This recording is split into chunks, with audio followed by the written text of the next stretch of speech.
Everyone, welcome back to Yuri's Box. In this video I'm going to talk about TLT and answering a comment.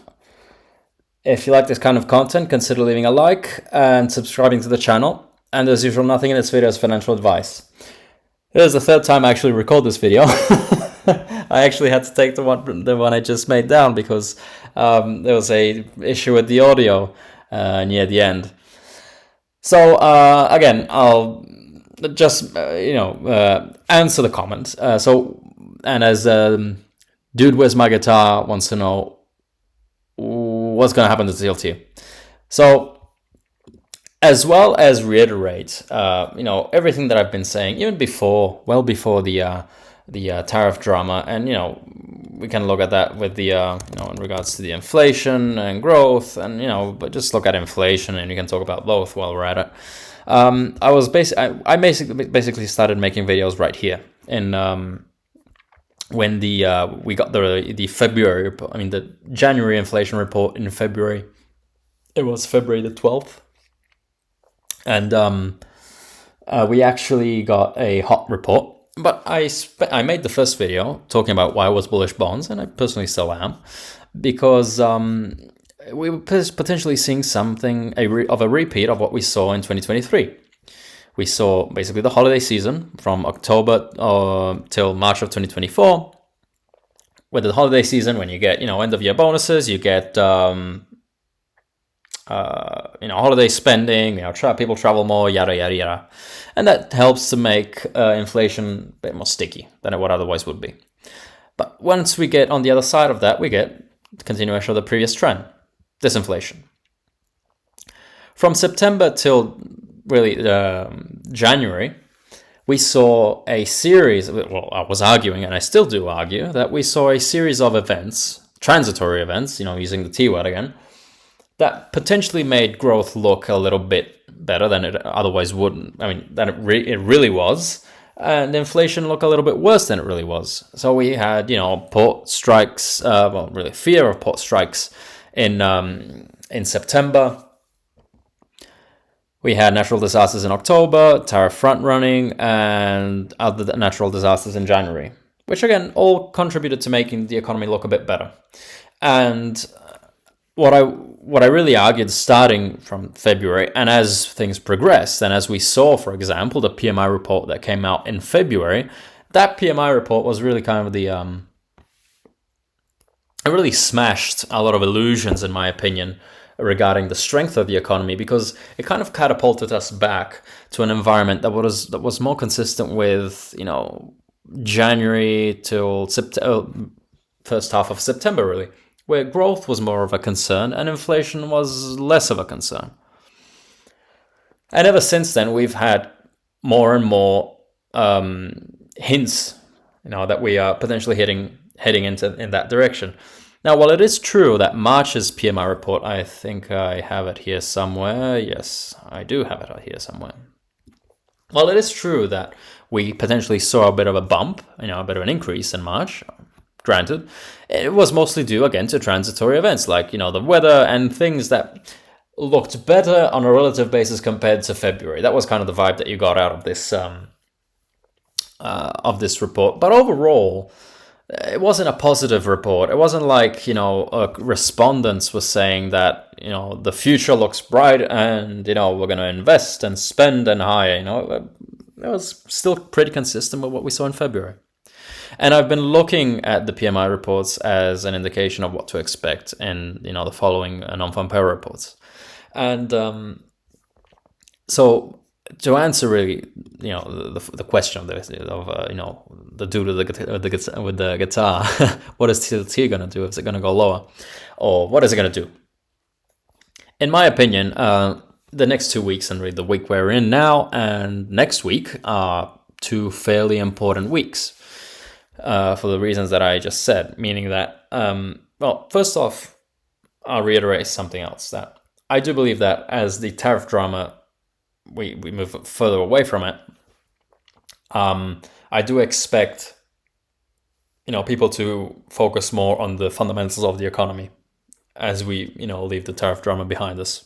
That is basically where I stand. Things could easily change though. So But why is tomorrow important? Well, actually, today we also got the Richmond Fed read on the economy, and it wasn't a great number. All right, far from it.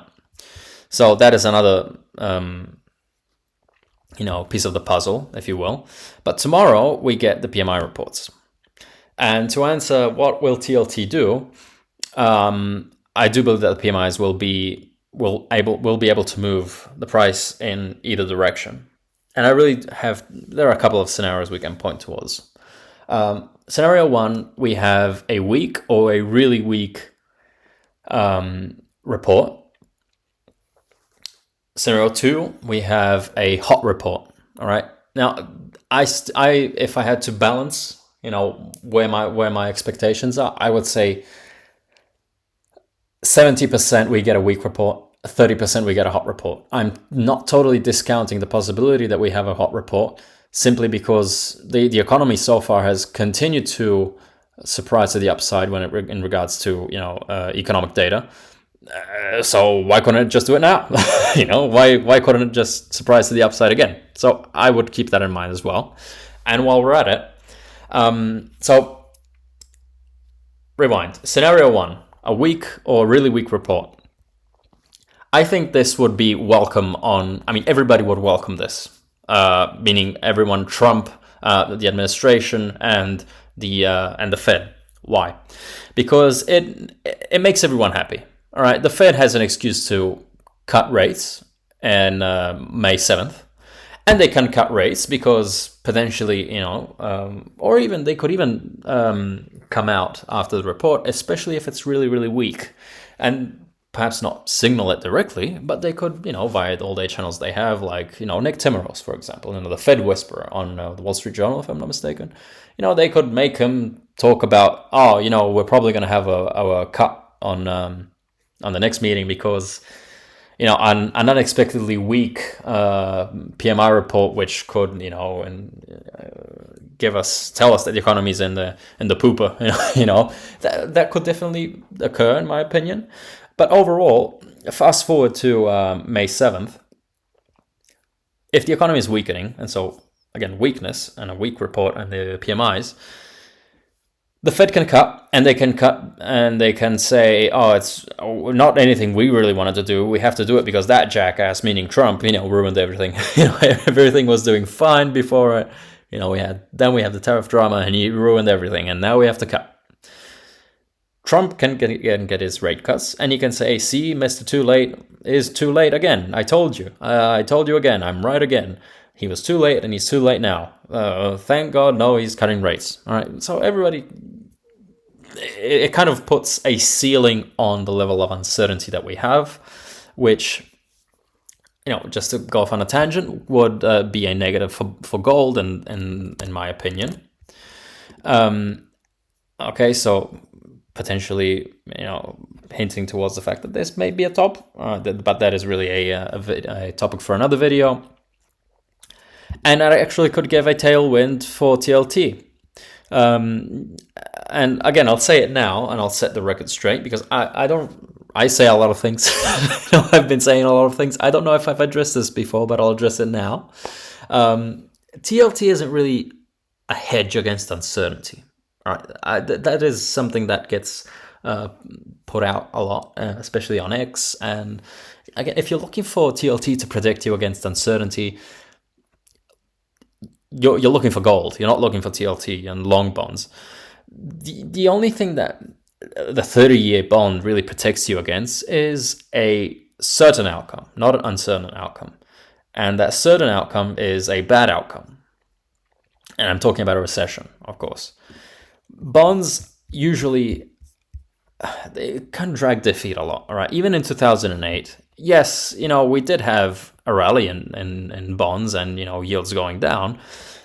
But even in the midst of the 2008 recession, you saw yields go up, and, by June of 2008, they were back right where they were in May of 2007 and March of 2006. You only got the significant rally, this rally right here that everybody keeps on looking for, until we knew for certain where we were going. All right. And where we were going was a recessionary environment at that point. But even during that time, again, bonds found a reason to go up either way. So again, this is what the 30-year bond protects you against. Anything else apart from this, this isn't the asset you're looking for, right? Right? If you're not looking for, the only thing that protects you against, just keep things short, is a recessionary environment, which again is why I do believe if we get weakness, that would kind of put a ceiling on the uncertainty, because it would just point us towards the possibility that we are heading towards a recessionary environment. All right, and if we do see weakness tomorrow, like we saw in the Richmond index, and like we saw, I'm pretty sure I didn't really talk about it, but I'll briefly go over it now. The April report of the Philadelphia Fed for the manufacturing sector, and I'll briefly go over it as an example of what we might get in a weak report tomorrow, which is basically what we see right here. Basically, the kind of words that you would look for in a weak report are exactly these right here.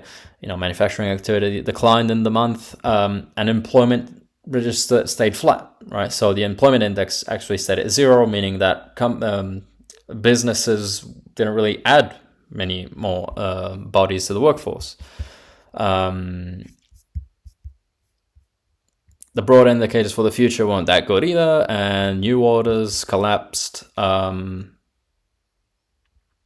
Again, businesses that signaled a decrease in activity, went down by a lot. All right, we are now again at a very low point. New orders collapsed. Most of all, I'll go off on a tangent here. We also got a decrease on the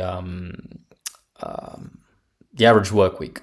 Right, and that is significant because the work week declining is actually the lead up to layoffs. You don't usually get to layoffs immediately.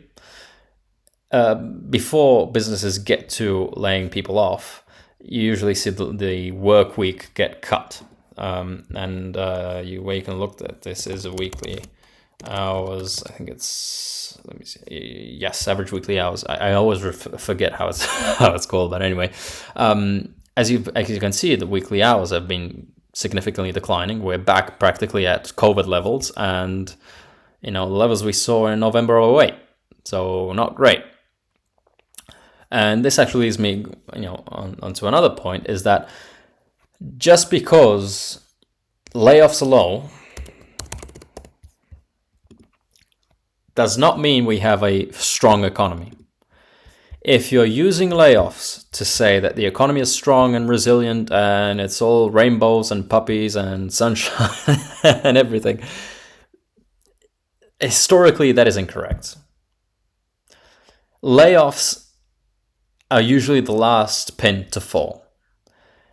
Just looking at 2008 again as a benchmark, layoffs really didn't break out until September of 2008. And by the time layoffs peaked in really March of 2009, that was really the end of the recession. So by the time layoffs come around, we're well beyond the point of no return, and we're well, nicely established in a recessionary environment. Okay, that is what I'm trying to say. And that goes back to another part I highlighted in the inflationary side of things. And again, even inflation in this sort of environment when the economy is slowing down and potentially flirting with a recessionary environment is an environment where any bout on inflation actually fuels disinflation. Because, just going back to, the state of the economy and the fundamentals, quits rate, good old crusty quits rate. Quits rate is high. You can expect wage growth to go higher, can feed to greater consumption, and people have a better time of absorbing price increases. All right.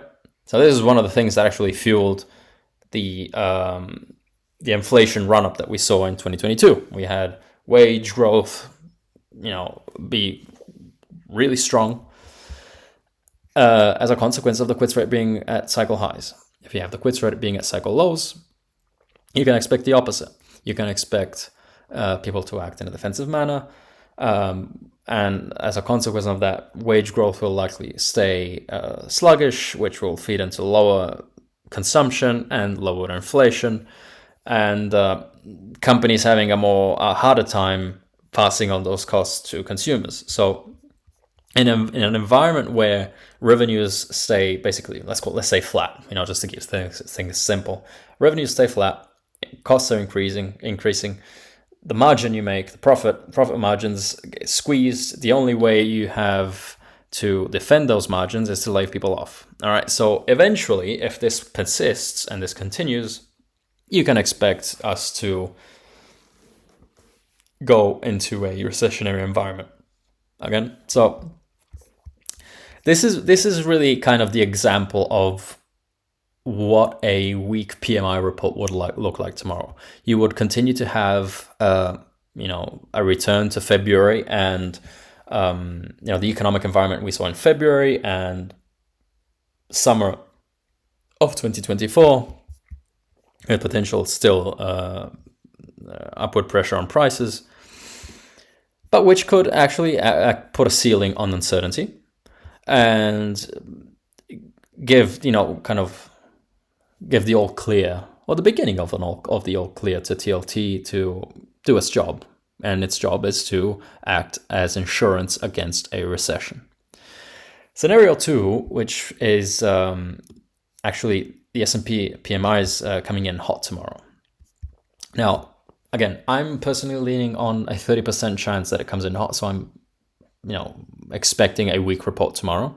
But it's still, I still do remember the history, and the history tells us that so far, every time that the economy can surprise us to the upside, it does, especially if you're expecting it to be weak. So I still leave that 30% chance of an upside surprise. Now, this would actually be bad, very bad for the TLT, in my opinion, for the simple reason that it would actually add more uncertainty into the current economic environment, for the simple reason that, think about what I said before, a weakness makes everyone happy, strength makes everyone unhappy, because really it doesn't give anyone any incentive to the Fed to cut, which increases the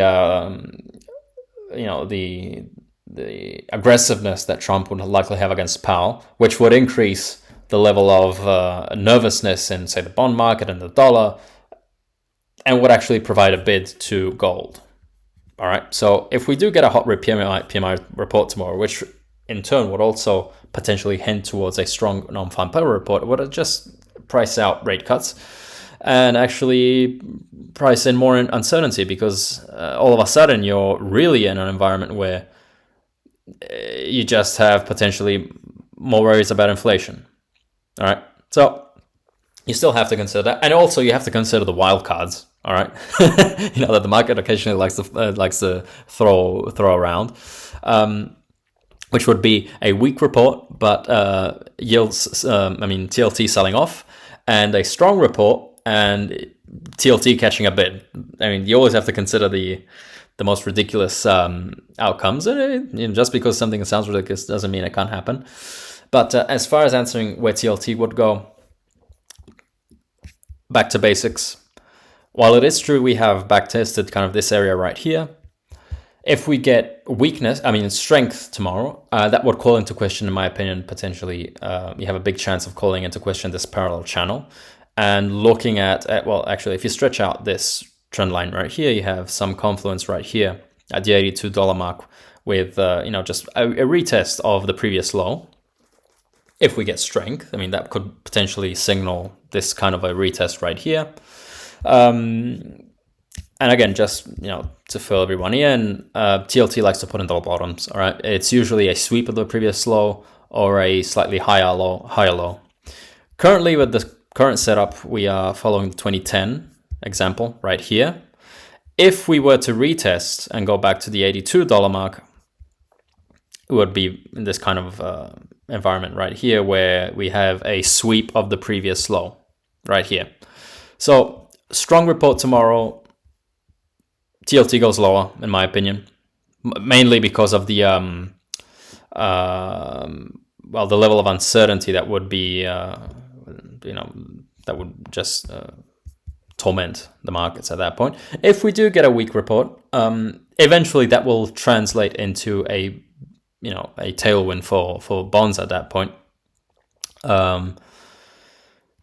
So it would actually mean that we have a stronger chance that this channel remains intact. And if you actually wanted to look at the squigglies even further, the reasons why, you probably caught up to this already, but the reason why I have these two trend lines in red is because actually it's signaling a bullish divergence, between the RSI, meaning you have a higher low on the RSI with, lower price. And you actually have the same thing right here, potentially playing out. Right, you have this low in January of 6th of January. Right here we revisited that low and actually went lower, if I'm not mistaken. But the RSI is slightly higher. Again, that's part of the the squigglies and the technicals, but take it for what it's worth. So that is where I stand, honestly, and I think I'll leave it at that. Tomorrow is kind of the first checkpoint. If checkpoint 1 is further weakness, consistent with what we actually saw a little while ago, and the manufacturing side of things on the Philly Fed, if we continue to see more of that tomorrow, that will make the case for actually putting a ceiling on uncertainty. If you see a strong report tomorrow, which I'm not expecting, but it's definitely a possibility. I still leave a 30% chance of a strong report, just because the economy just likes to throw curveballs at us, and it's done it before, so why the hell not do it now? All right. So if you get a hot report, it would actually raise the ceiling of uncertainty. Right. Forget the ceiling. I mean, there would be no ceiling at that point, because you would just see increased attacks by Trump on Powell, and that would make everybody nervous, and where are we going, what is it happening, the economy is still strong, we can't cut, and yada yada yada, and at that point gold would definitely benefit from that. So this is a brief update to TLT. I'll be making videos. I wanted to talk about gold. I talked about the dollar yesterday, about gold, and the wealth effect with the S&P 500, but that's a topic for another video. Hopefully the guy with where's my guitar, or forget your username, this hopefully answers your question. And again, I'll leave it at that. If you like this kind of content, consider leaving a like, and I'll see you next time.